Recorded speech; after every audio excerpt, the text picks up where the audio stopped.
हिंदी गीतों को अपनी कलम से जादुई अंदाज देने वाले जावेद अख्तर को कौन नहीं जानता। गज़लों को एक नया और आसान रूप देने में जावेद अख्तर का बहुत बड़ा योगदान रहा। आज जावेद साहब 76 साल के हो गए हैं और उनके जन्म दिवस के मौके पर मैं मुमताज़ खान आपको पहले उनके जीवन के बारे में और फिर उनके जीवन से जुड़े कुछ अनसुने किस्से सुनाऊंगी। अगर आप भी मेरी तरह जावेद साहब के मुरीद हैं, उनकी शख्सियत और उनकी प्रतिभा के कायल हैं, तो मेरा ये वीडियो ज़रूर देखें।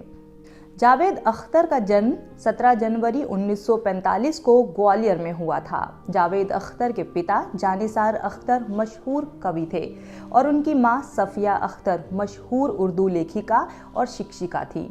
उनकी मां का इंतकाल तब हो गया था जब वो बहुत छोटे थे, जिसके बाद उनके वालिद ने दूसरी शादी कर ली और कुछ दिन सौतेली मां के साथ रहने के बाद भोपाल में उनका जीवन दोस्तों के भरोसे हो गया। भोपाल से ही उन्होंने अपनी पढ़ाई पूरी की और जिंदगी के नए सबक सीखे। मां के इंतकाल के बाद जावेद साहब को उनके नाना नानी के पास लखनऊ भेज दिया और उसके बाद अलीगढ़ उनकी खाला के पास भेज दिया, जहां के स्कूल में उन्होंने शुरुआती पढ़ाई की। बाद में वो भोपाल लौट आए और वहीं से अपनी पढ़ाई पूरी की। जावेद अख्तर की पहली पत्नी हनी ईरानी थी, जिनसे उन्हें 2 बच्चे हैं, फरहान अख्तर और जोया अख्तर।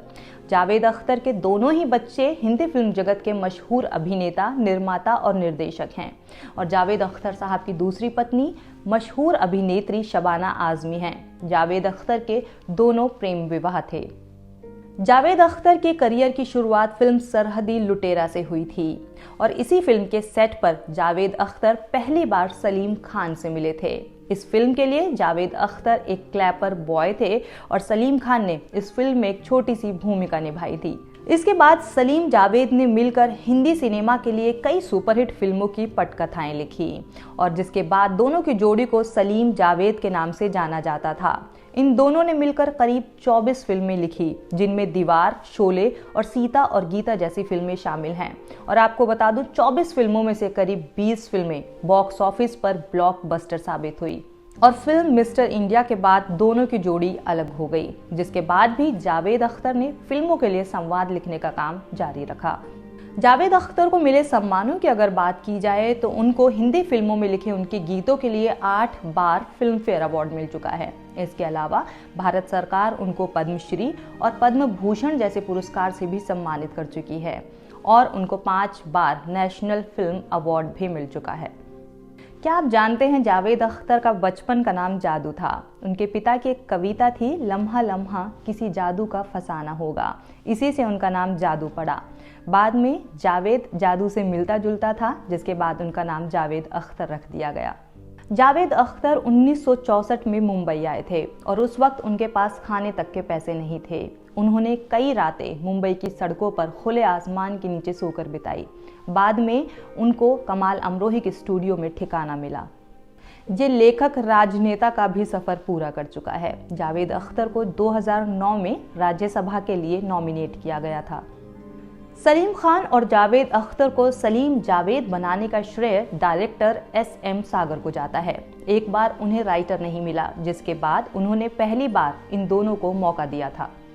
सलीम खान स्टोरी आइडिया दिया करते थे और जावेद अख्तर डायलॉग्स लिखा करते थे। जावेद साहब पहले उर्दू में स्क्रिप्ट लिखा करते थे, उसके बाद उसको हिंदी में ट्रांसलेट किया जाता था। 70 के दशक में स्क्रिप्ट राइटर्स का नाम पोस्टर्स पे नहीं दिया जाता था, लेकिन सलीम जावेद ने बॉलीवुड में उन बुलंदियों को छू लिया था कि उनको कोई ना करने वाला नहीं था, जिसके बाद पोस्टर्स पर राइटर्स का नाम भी दिया जाने लगा। जावेद अख्तर की पहली पत्नी हनी ईरानी थी, जिनके साथ उनकी पहली मुलाकात फिल्म सीता और गीता के सेट पर हुई थी।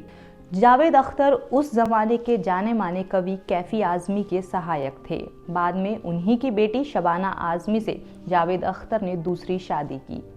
जावेद अख्तर खुद को नास्तिक मानते हैं और उनका कहना है कि उन्होंने अपने दोनों बच्चे फरहान और जोया की परवरिश भी ऐसे ही की है। जावेद अख्तर को उनके जन्मदिवस के मौके पर मैं मुमताज़ खान साहित्य तक की तरफ से हार्दिक शुभकामनाएं देती हूं।